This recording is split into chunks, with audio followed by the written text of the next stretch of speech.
राधे राधे सभी दर्शकों, आज हम आपको लाए हैं वृंदावन के निधिवन में। ये निधिवन एक रहस्यमयी स्थान है वृंदावन का। इसके रहस्य क्या क्या हैं वो हम आपको बताएंगे और दिखाएंगे भी। आप हमारे साथ चलो निधिवन की सैर करते हैं, निधिवन की यात्रा करते हैं। थोड़ा बारिश हो रहा है, थोड़ी थोड़ी बूंदें हो रही हैं, बड़ा आनंद आ रहा है। चलो इसी आनंद में हम निधिवन के आपको दर्शन कराते हैं और बताते हैं उसके रहस्य क्या हैं। जय श्री राधे। दोस्तों, वृंदावन वो जगह है जहाँ भगवान कृष्ण ने अपने बचपन के दिन बिताए थे। इस जगह को प्रेम भूमि के नाम से भी जाना जाता है। एक और चीज जो लोगों को सबसे ज़्यादा आकर्षित करती है वो है यहाँ भगवान कृष्ण और राधा के बीच बिताया गया वो खूबसूरत समय। वृंदावन में उनके प्यार को समर्पित कई मंदिर मौजूद हैं, लेकिन उनमें से यह रहस्यमय वन है निधिवन। एक ऐसी जगह जिसके बारे में माना जाता है कि यहाँ कृष्ण आज भी रास लीला रचाने रात्रि को आते हैं। तो चलिए आपको इस वीडियो में निधिवन के रहस्यों के बारे में बताते हैं। रहस्य नंबर 1, यहाँ के जो पेड़ हैं, जो आप देख रहे हैं इतने सारे पेड़ इस निधिवन में हैं, वो रात को गोपियों के रूप में प्रकट हो जाते हैं रास में। आप देखेंगे कि ये बड़ा विचित्र रहस्य है। सभी पेड़ों की शाखाएं सीधी न होकर मुड़ी हुई हैं। सामान्यतः विश्व में सभी पेड़ों की शाखाएं नीचे से ऊपर की ओर जाती हैं, किंतु निधिवन में सभी पेड़ों की शाखाएं ऊपर से नीचे की ओर जाती हैं। यह चीज अपने आप में विचित्र है। साथ ही यहाँ की जो तुलसी उगी हुई है, तुलसी जोड़ियों में उगती है। कोई भी अकेला पेड़ इस निधिवन में तुलसी का नहीं है, जोड़े से है। ऐसा माना जाता है कि सूर्यास्त के बाद ये पौधे गोपियों में बदल जाते हैं और रात के समय दिव्य नृत्य में शामिल हो जाते हैं, जिनके साथ भगवान श्री कृष्ण रास लीला रचाते हैं। सूर्योदय होने से पहले ही वे पुनः अपने पौधे वाले रूप में आ जाते हैं। अब बात करते हैं रहस्य नंबर 2 की। जोड़ों में तुलसी के पौधे क्यों हैं? यहाँ आपको असंख्य तुलसी के पौधे मिल जाएंगे, लेकिन जो बात आश्चर्यजनक है वो ये है कि कोई भी तुलसी का पौधा अकेला नहीं है।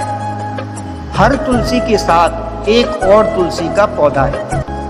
यहाँ आपको कोई भी तुलसी का पौधा अकेला नहीं दिखाई देगा, क्योंकि सभी तुलसी के पौधे जोड़ों में हैं, जो श्री कृष्ण व राधा के प्रेम को रेखांकित करते हैं। तुलसी के पेड़ों का ऐसा संगम आपको केवल इसी वन में देखने को मिलेगा।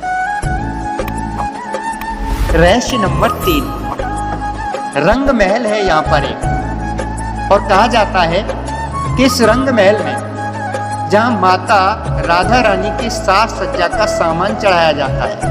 कहते हैं कि रासलीला के समय भगवान कृष्ण इसी रंग महल में विश्राम करते हैं, इसलिए सूर्यास्त से पहले कृष्ण जी के लिए बिस्तर सजाया जाता है। वह एक लोटा पानी, दातुन, पान का पत्ता व अन्य सामान रख दिया जाता है। सुबह के समय जब रंग महल के द्वार खोले जाते हैं तो सब सामान इस्तेमाल किया हुआ मिलता है। वह बिस्तर पर भी सलवटें आई हुई होती हैं, जैसे कि इस पर कोई बैठा हो, सोया हुआ हो। इसे देखने के लिए मित्रों आप सूर्योदय होने से पहले निधिवन पहुंच जाएं और प्रतीक्षा कीजिए।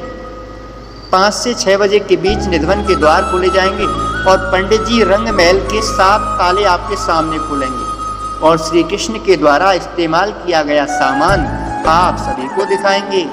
ये है रहस्य नंबर 3। अब बात करते हैं रहस्य नंबर 4। यहाँ आपको एक कुंड भी देखने को मिलेगा, जिसे ललिता कुंड के नाम से जाना जाता है। देखिए ये जो कुंड है, इसकी मान्यता है कि द्वापर युग में जब भगवान श्री कृष्ण रास लीला रचा रहे थे, तब अचानक उनमें से गोपी ललिता को प्यास लगी। अब ललिता राधा की प्रिय सहेली थी, जो कान्हा और राधा को ब्रजवासियों की नजरों से बचाकर मिलने में सहायता करती थी। तब भगवान श्री कृष्ण ने वहीं एक कुंड का निर्माण कर दिया, जिसे आज ललिता कुंड के नाम से जाना जाता है। दोस्तों, ये जो निधिवन है भक्तों के लिए केवल दिन में ही खुला रहता है। सूर्योदय से पहले व सूर्यास्त के बाद यहाँ किसी को भी जाने की बिल्कुल मनाही है। सूर्यास्त से पहले ही इस वन को खाली करवा कर बंद कर दिया जाता है। सूर्यास्त से पहले मंदिर के पुजारी भी यह जगह छोड़कर चले जाते हैं। आपको दिन में कई पक्षी व बंदर इस वन में दिख जाएंगे, किंतु शाम होने के बाद सभी जीव जंतु इस वन को छोड़कर चले जाते हैं।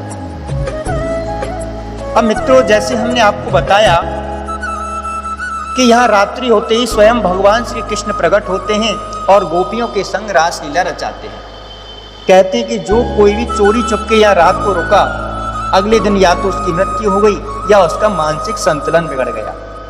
कुछ लोग तो अंधे, बहरे और गूंगे भी हो गए। इसलिए यह रात को किसी के रुकने की सख्त मनाही है।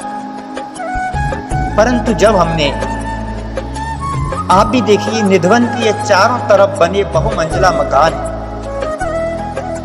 तो हमने सोचा कि इन घरों की छत या बालकोनी से मकान में रहने वाले लोग रात में निधवन का रास देखते हैं या नहीं, और यदि देखते हैं तो वो जीवित कैसे हैं, सही सलामत क्यों हैं, अभी तक वहीं पर क्यों टिके हैं, मकान छोड़कर चले क्यों नहीं गए। अब मन में ये जिज्ञासा पैदा हुई कि ये कहीं झूठ तो नहीं है। तो उसे लेकर के हमने कुछ स्थानीय लोगों से इस राज के बारे में पूछा, तो आश्चर्य हुआ कि सूर्यास्त के बाद निधवन में इतना गहरा अंधेरा हो जाता है और साथ ही वहाँ के पेड़ों पर एक धुंधली सफेद परत छा जाती है, जिससे निधवन के अंदर की कोई भी गतिविधि को उन घरों से भी नहीं देखा जा सकता।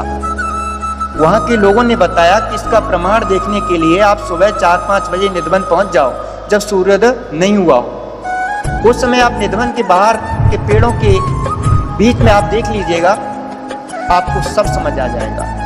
आप वहीं खड़े रहिएगा और सूर्योदय होने और रोशनी आने की प्रतीक्षा कीजिए। जैसे ही सूर्योदय हो जाएगा तब एकदम से पेड़ों से धुंधली परत हट जाएगी और अभी तक आपको वहाँ जो एक भी बंदर या पक्षी नहीं दिखाई दे रहा था, वह सब भी एकदम से दिखाई देने लगेंगे। तो मित्रों, ये निधवन के रहस्य, अनसुलझे रहस्य, इनको अभी तक कोई सुलझा नहीं पाया, लेकिन भक्ति है। भगवान कृष्ण की जो लोग भक्ति करते हैं, जो भगवान कृष्ण में विश्वास रखते हैं, और आप जानते हैं भगवान के लिए तो सब कुछ संभव है, कुछ भी हो सकता है।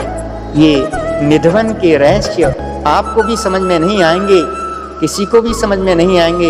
ये तो वही समझेगा जो कृष्ण को मन से जानता है, भक्ति करता है। जय श्री राधे, जय श्री कृष्ण।